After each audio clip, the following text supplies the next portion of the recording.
Welcome to my own devices and thanks for watching my channel. I feature a lot of vintage audio gear, often mixed with modern stuff. And I'm always seeking value and synergy, so go ahead and hit the thumbs up and please seriously consider subscribing. I think you'll be happy that you did. The topic of this video just sort of happened spontaneously, I guess. It turned out a bit differently than I had originally planned.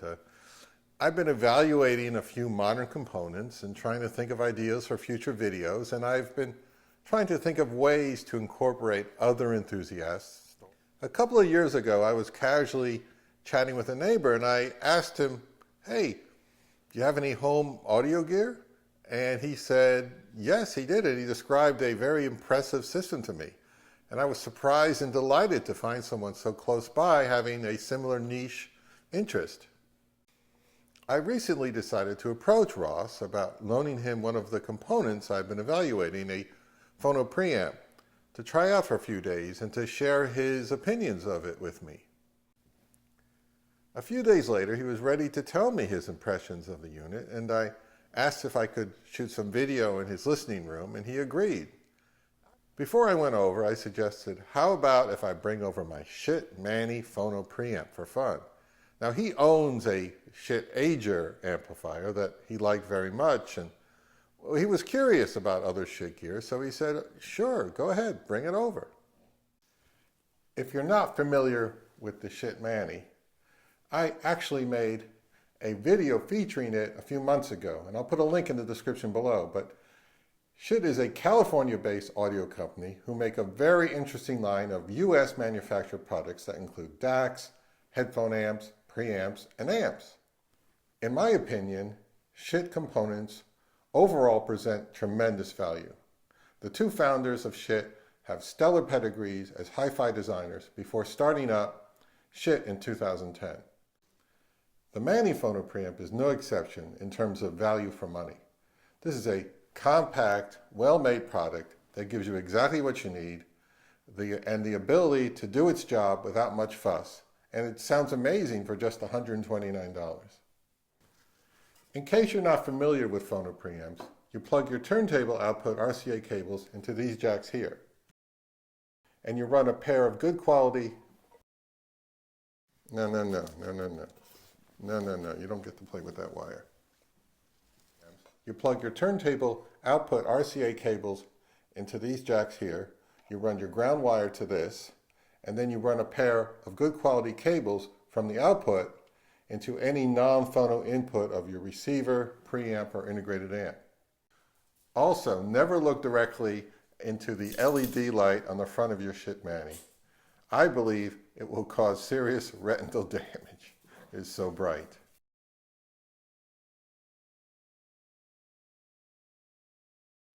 Hey Ross, thanks for having me over to check out your system. Now tell me, how did you get started as a home audio enthusiast? Well, I was 35 years old and my wife had a issue of stereo review and I got interested in it, and I'm 74 now, and since then I've bought or built dozens of different devices, all searching for the nirvana of musical production. And I'm mainly, at this point in my life, mainly a kit and tweaker guy. And I'm very happy with what I have at this point in my life. I would hate to lose my hearing right after I achieve the perfect system, but looks like I've got some time left. Tell me about your Phono Preamp. It's a kit, a $750 kit. It's a tube Phono Preamp, and I spent an extra $700 on higher grade parts like capacitors and better tubes. So you'd probably have to spend $2,000 or $3,000 to get a Phono Preamp that sounds comparable to this one. The Vacuum Tube Audio PH16 is sold as a kit on tubesforhifi.com, and I'm not skilled and knowledgeable enough in electronics to tackle any kind of project like this, but Ross, a retired engineer, is certainly more than capable. So which cartridge are you using on your turntable? a Dynavector 10X5 that I've had for about 10 years. What are those speakers?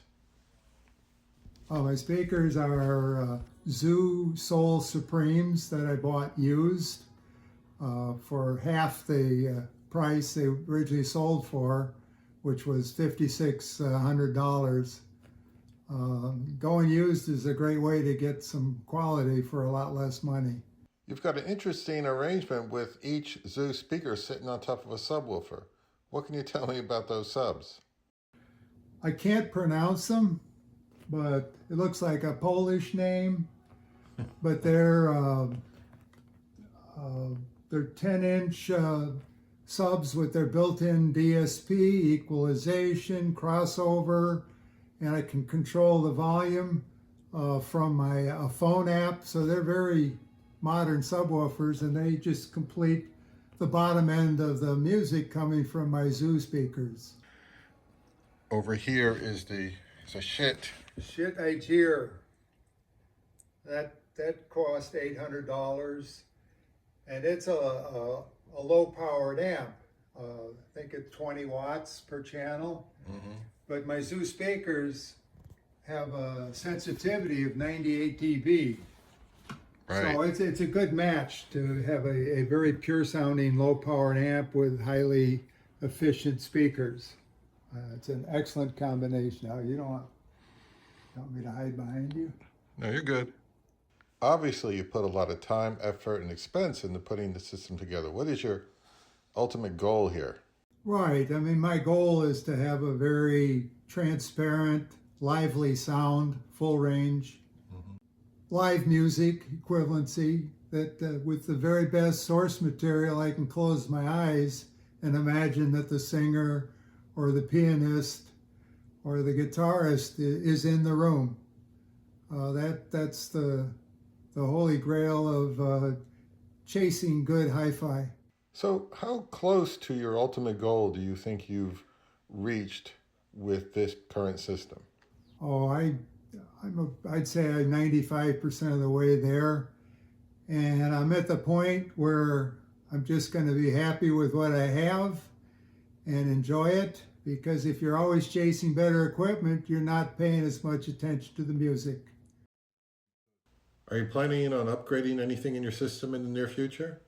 Well, upgrading the phono player itself. And on a project I'm working on, I'm upgrading a Rega P5 with all the upgrades, like 2 belts, running the subplatter and so forth. The whole issue is having equipment that's of comparable quality, because you're basically listening to the least good piece of equipment you have. But I think right now everything I have is very comparable, with the phono player itself being the area that would make the most difference. So you're really a committed DIYer now, right? Right. And the thought is you can save money doing things yourself, and if they break, you know how to fix them, and you can tell the rest of the world, I have something that no other person in the world has. Ross isn't joking when he says he's a DIYer. Here's a little segment of when he describes some of the gear that he built himself. And that's you said a buffered volume. Buffered volume control unit. It's using Tortuga audio LDR devices for the volume control. They're very transparent. So, and that goes straight to the amplifier. Yes. So it's a preamp basically. Well, yeah, except there's no gain. There's no gain. It's just buffered, so okay. There's no gain. All right. I get plenty of gain before that. And that's your digital setup down there. This is my DAC, the computer that streams stuff that I've recorded or I'm pulling off the internet. And this is my DAC, which is another device that I built myself. What do you like best about your vacuum tube audio Phono Preamp? It does a great job of resolving complex music with multiple voices, chorus, multiple instruments, lightly played instruments, loud instruments, to resolve all that at the same time so you hear it all. And that's the main thing you gain when you go with more expensive equipment, is more resolving of the details of the music, of the different instruments, the different voices, stay separate, and you can hear them separately. When you, a less expensive system is more apt to smear them together, and you just don't hear as much. We listened to some of my records with the vacuum tube audio Phono Preamp for a while, and Ross really took a liking to my Joe Jackson Body and Soul album from 1984. It's an impressive record with great songs and is beautifully produced, which makes it an awesome demo record. To my ears, his system sounded very open, smooth, and transparent, and it's a very fine preamp he's got there. The Zeus speakers gave tremendous dynamics and insight into the recordings as well, and I was impressed by how beautifully the subs were integrated into the system. You know, enthusiasts say, if you can hear the subwoofer, it's not set up properly, and Ross did a fine job with these babies. We then swapped out his Phono Preamp for the Schiit Mani and decided to listen to the same record again. We listened to the record with your Phono Preamp, and then we swapped out the Schiit Mani. What were your impressions of it? The first thing that stood out is it had a punchy sound, extending all the way into the deep bass.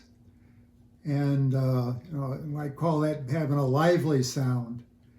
And I was surprised at how good it sounded, because I'd never heard the Schiit Mani before.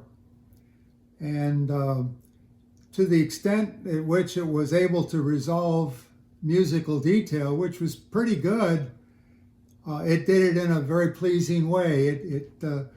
So everything the Mani could do, it did very well and was very pleasing, and you really didn't miss that extra sound quality you would get by spending 10 times as much money. Right. What were any caveats or shortcomings of the Mani, do you think? Did you notice?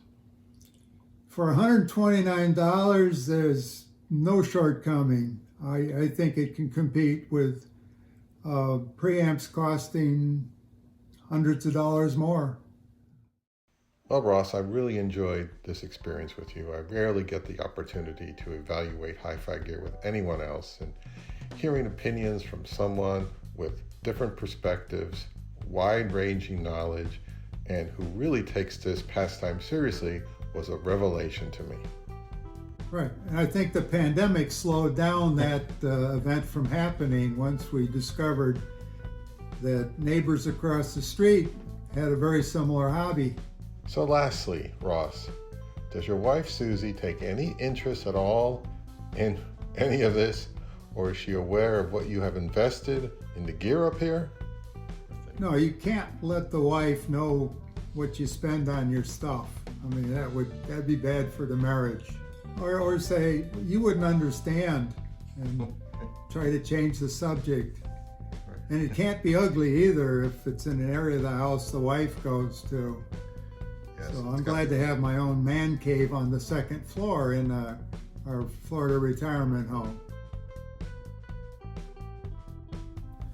Thanks again, Ross. You know, I really wasn't planning to make another Schiit Mani video, but it kind of sort of happened organically. And you may ask, what about the Phono Preamp that I lent him a few days earlier? Well, he liked it okay, but the Mani stole the limelight away from it, to be honest. And I was genuinely stunned by how well it performed in Ross's system. It punches well above its weight. And you know, what do you know?